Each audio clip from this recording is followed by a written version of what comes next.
네, 여러분 반갑습니다. 오늘은 창조 질서 보존 문제를 좀 생각해 보겠습니다. 창조 질서 보존에 대한 관심이 요즘 들어서 매우 많습니다. 왜 이렇게 창조 질서 보존에 대한 관심이 높아졌는지, 그리고 지금까지 특별히 WCC를 중심으로 창조 질서 보존 문제를 어떻게 다루어 왔는지 이런 것들을 좀 살펴보겠습니다. 자, 먼저 창조 질서 보존이 강조되게 된 배경.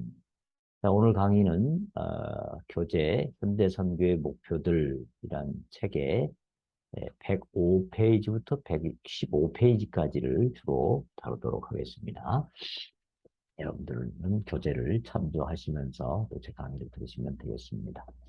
자, 첫 번째는 이 창조 질서 보존에 대해서 관심을 갖게 된 배경이 가장 먼저 무너지는 생태계의 모습들이죠.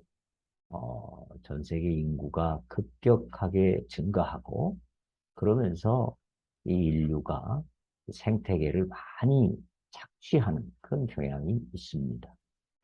인류의 편리를 위해서, 인류의 식량을 위해서 이 자연계를 너무 많이 착취하고 또 어렵게 하는 면이 있죠. 그래서 몇 가지 나타나는 증상들을 보면 뭐 남극과 북극의 빙하가 막 녹아내리는 것. 그리고 또 뭐 여의도보다 더 큰 플라스틱 섬이 막 플라스틱 쓰레기 섬이 막 바다에 돌아다닌다든지 이런 심각한 문제들이 많이 발생되고 있습니다. 전 세계 바다에 떠 있는 플라스틱 쓰레기의 양만 해도 1년에 약 480만 톤에서 1270만 톤까지 이렇게 된다는 보고가 있습니다. 뭐 엄청난 양이죠. 매년 이렇게 엄청난 플라스틱 쓰레기가 쌓이고 있습니다.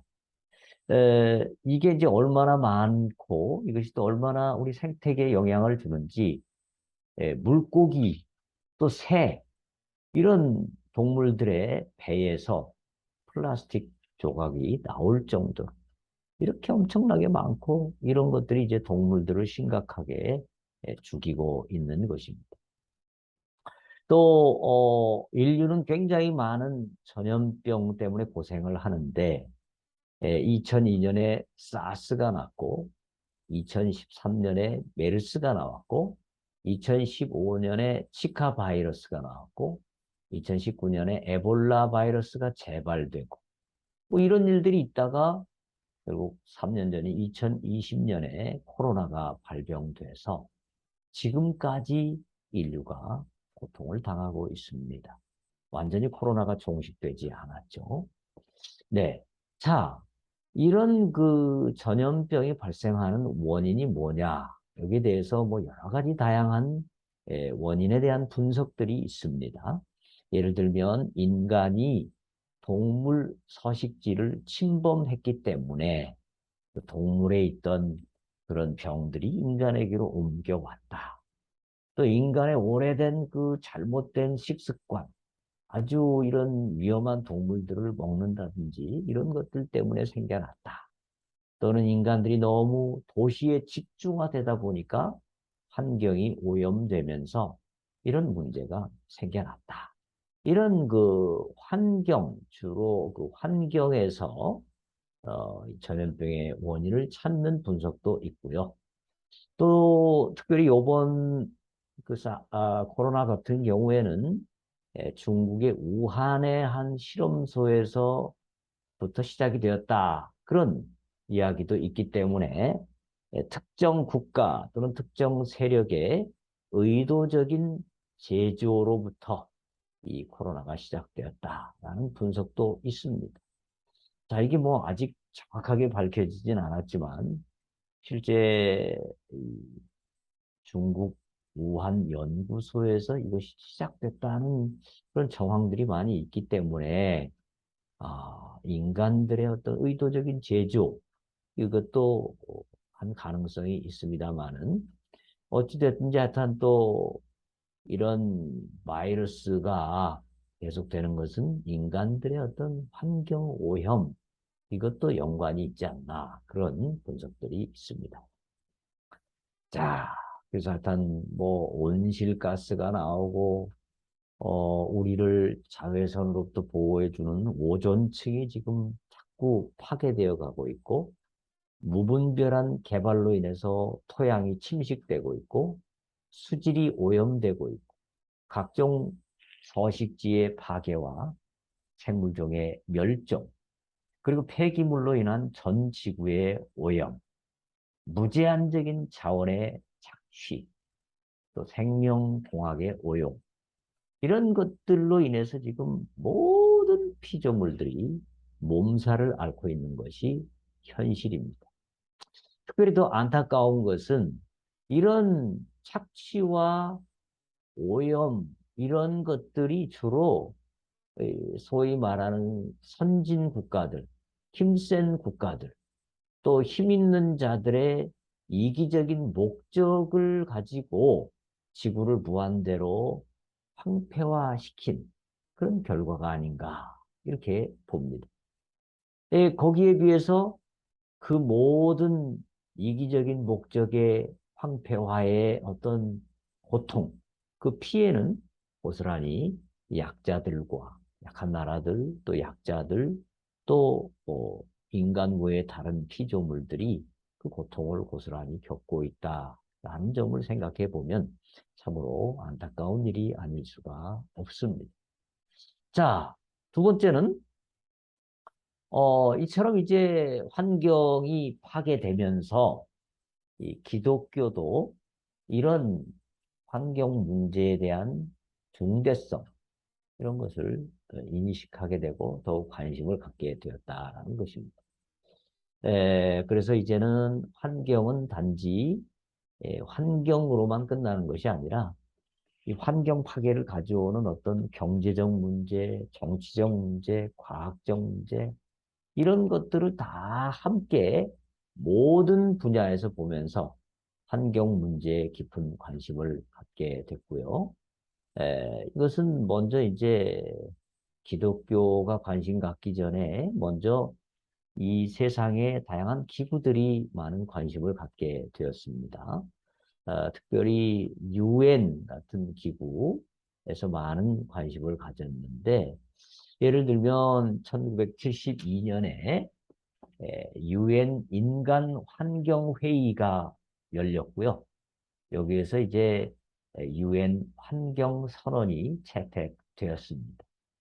또 한 20여 년 후인 1992년에는 UN 환경 개발 회의가 개최되어서요.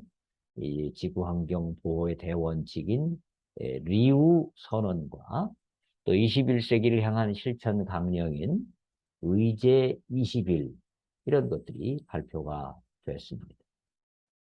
그리고 이 환경 문제는 또 경제 문제와 상당히 밀접한 연관이 있지 않습니까? 그래서 이런 문제를 해결하기 위해서 전 산업 품목에 걸쳐서 세계 표준의 환경 기준을 설정하고 이 환경 기준에 미달되어서 자꾸 환경을 파괴시키는 데 기여하는 일조하는 그런 제품들에 대해서는 관세를 부과시키거나 무역 제재 조치를 취하자. 이런 의도에서 그린 라운드라는 것이 체결되었고요. 또 2000년에는 파리에서 지구 헌장이 발표되기 또 했습니다. 자, 그렇게 이제 세계에서 굉장히 많은 관심들을 갖게 되니까 우리 기독교도 환경 문제에 대해서 많은 관심을 갖게 되었습니다. 그래서 장신대 교회사 분야의 은퇴 교수이신 우리 이형기 교수께서 이런 이야기를 했습니다. 1966년 제네바 교회와 사회 세계 대회까지만 해도 창조 세계는 인류 구속의 드라마, 즉 언약사가 펼쳐지는 무대로 보는 칼 바르트류의 창조 신학이 지배적이었으나 이 말은 뭔 말입니까? 주로 이 구속사, 언약사에 관심이 많았기 때문에 창조 세계는 단지 그 구원사가 펼쳐지는 무대 정도로만 생각을 했다라는 것입니다. 그런데 이제 1975년 나이로비 대회, 그리고 그 뒤에 79년 MIT 교회와 사회 세계 대회, 그리고 1983년에 밴쿠버 WCC 대회, 또 결정적으로 1990년에 서울 JPIC 대회, 이런 대회를 거쳐오면서 이 창조 세계는 단지 역사에 종속하는 그런 정도가 아니라 역사와 더불어 하나의 생명 공동체의 구속의 드라마에서 결정적인 역할을 한다. 이렇게 보았습니다. 그러니까 1900 뭐 한 70년 또는 뭐 이 정도까지는 창조 세계에 대한 관심 그렇게 많지 않았습니다. 그런데 1975년부터 점점점 관심을 갖다가 1990년부터 결정적으로 이제 창조 세계는 단순히 하나의 장이 아니라 이것 자체가 구속의 드라마에서 결정적인 역할을 한다. 이렇게 주장을 했습니다. 그다음에 이제 세 번째는 피조물의 구원을 강조하는 그런 생태신학 이런 것들이 출연하게 됩니다. 그러니까 전통적인 신학은 주로 타락한 인간이 어떻게 구원을 받을 것이냐, 이 영혼 구원에 많은 초점을 두었죠. 그런데 이제는 인간의 구원뿐 아니라 모든 피조물의 생명과 구원을 강조하는 이런 생태신학이나 창조신학 이런 것들이 등장하게 됩니다. 그리고 이런 신학들은 하나님의 구원 사역이 인간에게만 제한되지 않는다. 하나님께서는 모든 피조 세계를 다 구원해서 새하늘과 새 땅을 만들기를 원하신다. 이런 주장을 하게 됩니다. 이런 주장을 하게 되는 성경적 근거로는 로마서 8장 19절로 21절의 말씀, 여기 보면 어, 허물 속에 굴복된 상태로 썩어짐의 종로로 다는 피조물의 신음을 이야기하고, 이 피조물들도 영광의 자유에 이루고자 하는 소망이 있다. 이런 내용들이 나오죠. 그래서 이런 말씀들을 근거로 해서 하나님은 인간뿐 아니라 모든 피조 세계를 다 구원하실 것이다. 이런 그 생태신학을 이제 강조하게 됩니다. 이런 그 생태신학은 지구를 모든 생명체가 함께 살아가는 하나의 터전으로 인식합니다. 그래서 전통적인 신학에서는 지구는 잠시 머물다가 가는 하나의 여관 같은 곳으로 보면서 영원한 새하늘과 새 땅이 더 중요하다. 이렇게 보는 관점이 강했다면, 이제 이 생태신학에서는 이 지구가 모든 생명체를 위한 하나의 선물이다. 그것은 하나님께서 주신 하나의 홈, 가정 또는 집이다. 이렇게 인식해야 된다라고 강조합니다. 즉, 인간을 포함한 전 지구에 있는 생명체 종자들이 약 870만 종이 된다고 하는데, 이 모든 종들이 함께 어우러져서 함께 가족을 이루고 살아가는 그 중요한 장소가 바로 이 지구 생태계다라는 것이죠. 그래서 이제 이런 그 생태 신학에서는 인간의 편리성과 이기심만을 추구하는 자세를 버리고 하나님의 창조 활동을 바라보면서 모든 생명을 살리는 그 생태계를 보존하는 이런 일에 적극적으로 참여하는 것이 바로 생태 영성의 길이다. 이런 것을 강조하는 것입니다. 예, 여기까지 하도록 하겠습니다.